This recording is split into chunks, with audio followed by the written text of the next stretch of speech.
We are green at Richmond.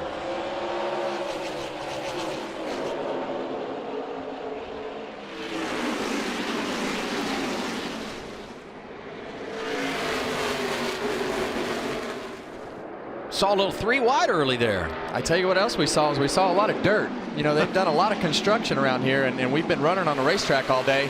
But you can see how much dirt was coming out from underneath those cars. That's not something that is normal here, but with all the upgrades that they've done with the infield, those cars are still sucking the dirt out of the racetrack.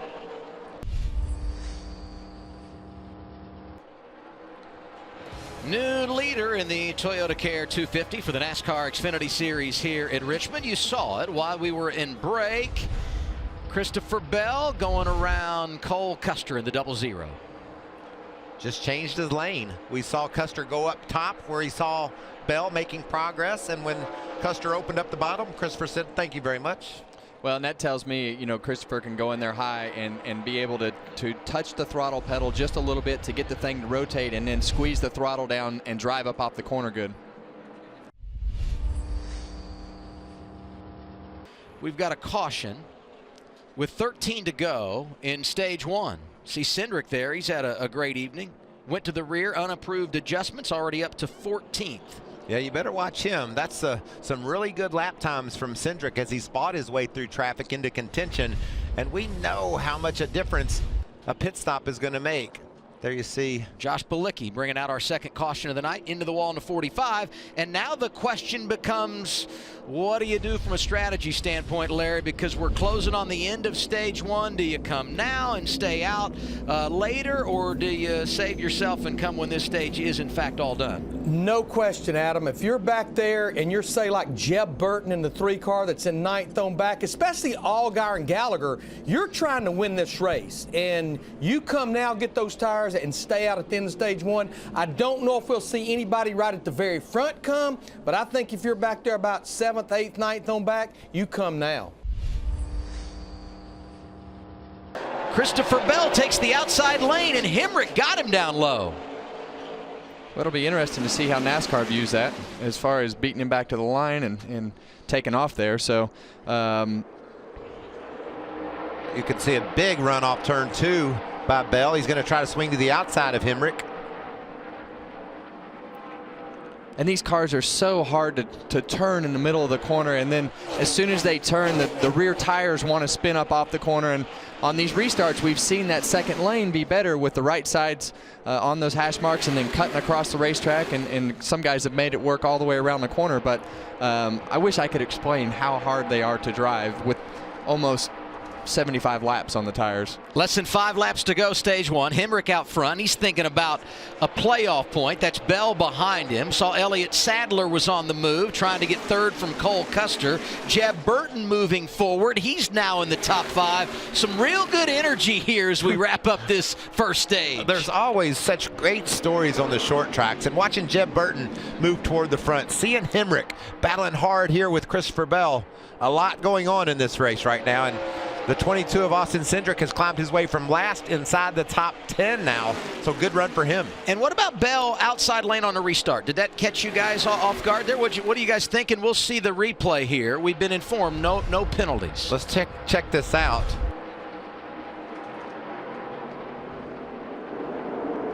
Looked like maybe a little bit of wheel spin there. Spun his tires. Great call by NASCAR, because you have to have some common sense in those calls. And obviously they looked at that. From me looking at it, I saw the 21 beat him to the line. But looking at that replay, and Christopher Bell, he took off, spun those tires, and the 21 got a good launch, and that was a good fair call. So it's so hard to not spin the tires on the restarts. I mean, you just creep into the throttle in that restart zone, and it's kind of in the corner down there.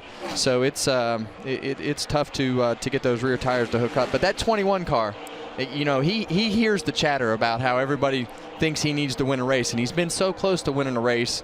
I think Daniel Hemrick he's a lot like Ryan Preece. I think you know, they've been working on getting their cars better, and you never know when his night is going to be, because I think he could do a lot of really good things in this sport. It's just a matter of getting to victory lane. First stage win 2018. Daniel Hemrick gets it done. Bell was second. Custer, Burton, Sadler, the top 5.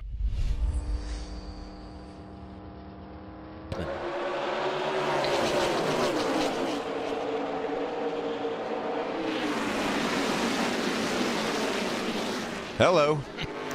When do you make up ground on a restart? Thank you very much. Oh, so close.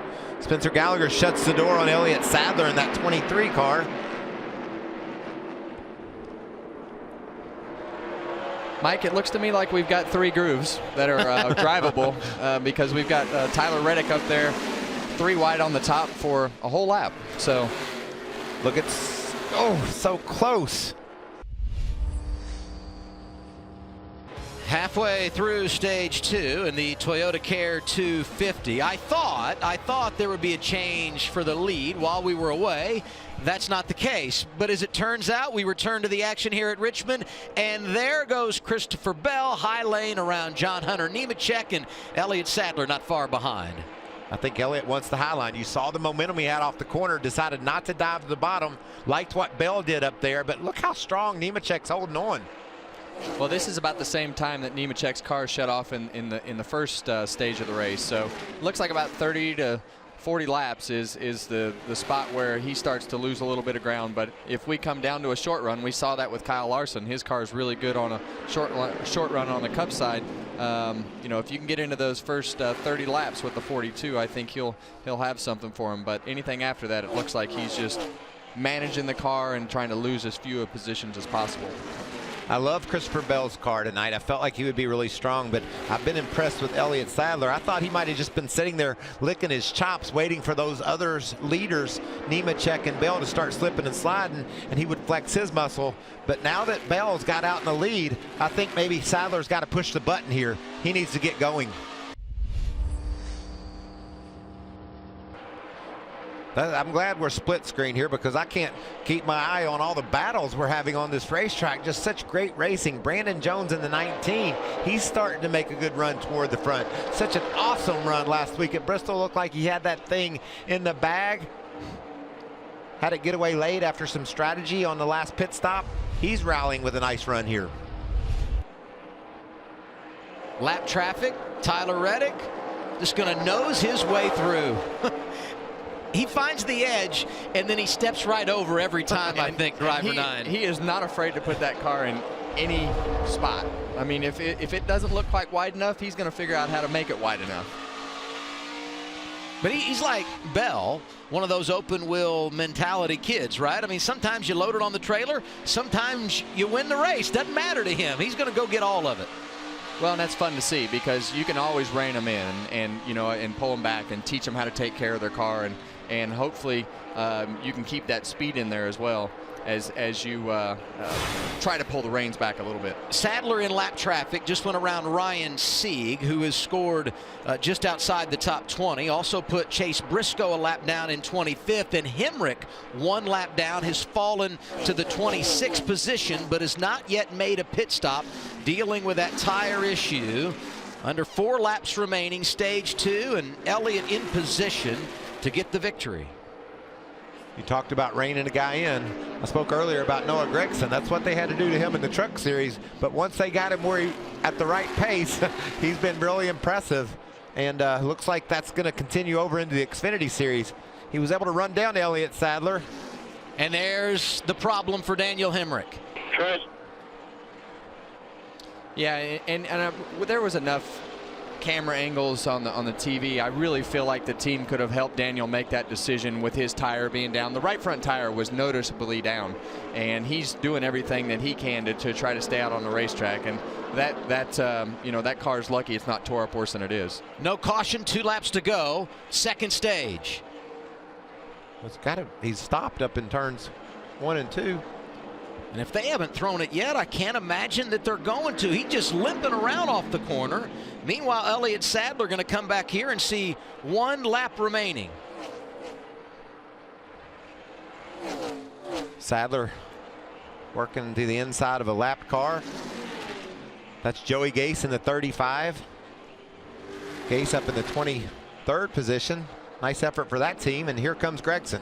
Can't do it much better in the second stage for Elliott Sadler. Drove his way to the lead, going to get his first stage victory of the campaign. He takes the green and white checkered flag. Great effort for Noah Gragson, who was second. Matt Tiff finishes third. Bell was fourth. Cole Custer got back to the top 5. John Hunter Nemechek fell to 6th. Brandon Jones, Tyler Reddick, Austin Cindric, Ryan Truex, the drivers scoring points in stage 2. Elliott Sadler slides high, and look, talked about the short haul compared to the long run. Noah Gragson was all over the gas there. Gragson to the lead, Bell to second, Sadler outside of 3 wide, and we thought the 9 of Tyler Reddick penalized. Evidently that not the case, because he's up front and trying to make a move for the top 5. Well, and Elliott Sadler did a great job right there minimizing the damage, Mike. He's you know, like we talked earlier, it's hard to get the car to turn because they probably got those air pressures really, really low in the car, and it just doesn't want to turn, which is probably why he's so good. One of the reasons why he's so good on the long run. So he did a great job minimizing the damage. He needs to get it back on the bottom of the racetrack right there and do everything he can. Oh, big wreck. And that's the 7 of Justin Allgaier. Was just thinking about Sadler and how tight the racing was and the advantage he was enjoying in regard to the Dash for Cash. And here's his teammate Justin Allgaier, who's also eligible for the big payout. Looks like not much damage to the 7 car. See him there on the high side of the racetrack. Ooh, just checked up. It seemed like maybe with Spencer Gallagher scrubbing along the outside wall, maybe lost some momentum, and Allgaier just closed in on him real quickly. It looks like whoever was in front of the 23 car came up in front of him and maybe checked him up so he did. Yeah, scrubbing the wall. Yeah, came up. The car in front of Spencer came up. He checked up, and then they all just stacked up there. 5th caution of the night on board here with Chase Briscoe.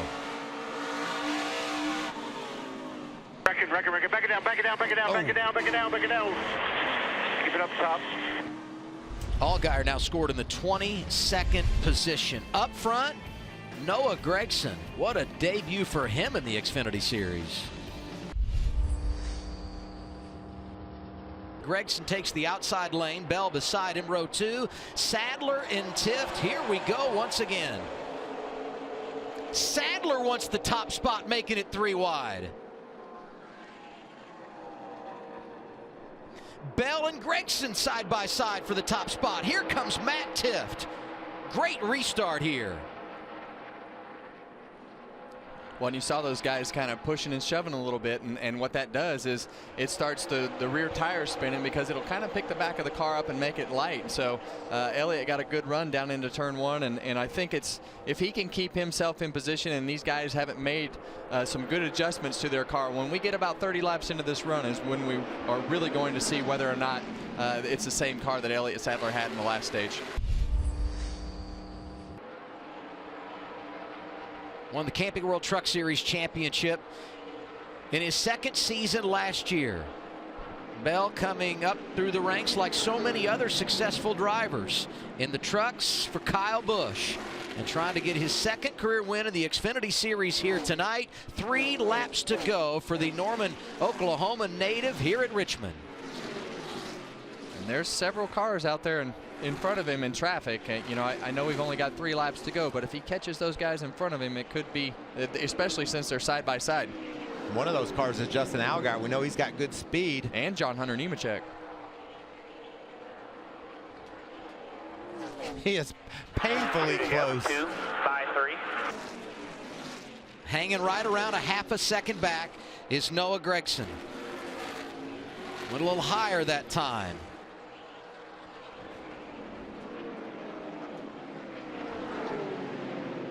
Coming off of turn 4, they'll see the white flag. 1 lap to go. It's sponsored. Good momentum off 4, Adam. One last opportunity for Noah Gragson. Can he get there? Lap traffic ahead. Bell has managed it perfectly. Through 3 and 4. He's going to see the checkered flag. 2nd career victory. Christopher Bell hangs on in Richmond. Good job, guys. I could have watched that all night, Adam. Out of the way, man. That's what I'm talking about. You got your new favorite racetrack all for the job, Hirschman. Great job on pit road, gentlemen. 3rd place, Elliott Sadler. He wins the Dash for Cash. He's got $100,000 In my home track, I appreciate tonight. it, guys. Awesome job. Great pit stops, man. Thank y'all.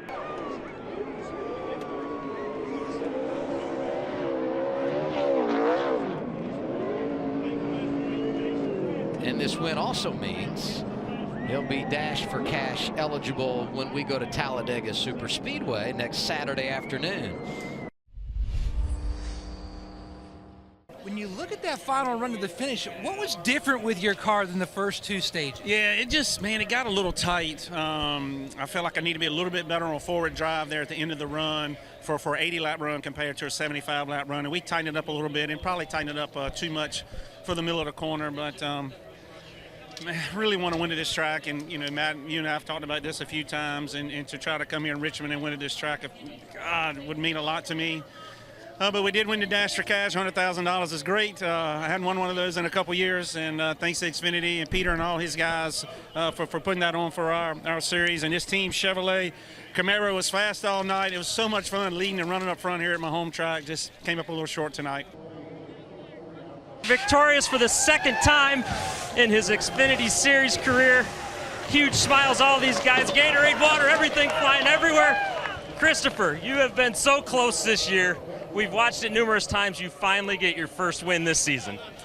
That was pretty special there, buddy. Had to work for it. My teammate was really good, and I knew throughout both practices that both of our cars were going to be really strong. Joe Gibbs Racing has been producing really, really fast Camrys for the last couple of weeks, and it's really shown. But, man, I'm just really thankful for all of our partners at Rheem, Rude, GameStop, Toyota, Tierney, everyone that was watching on the Xfinity X1 app, Xfinity for supporting the series, and thank you to all the fans that came out.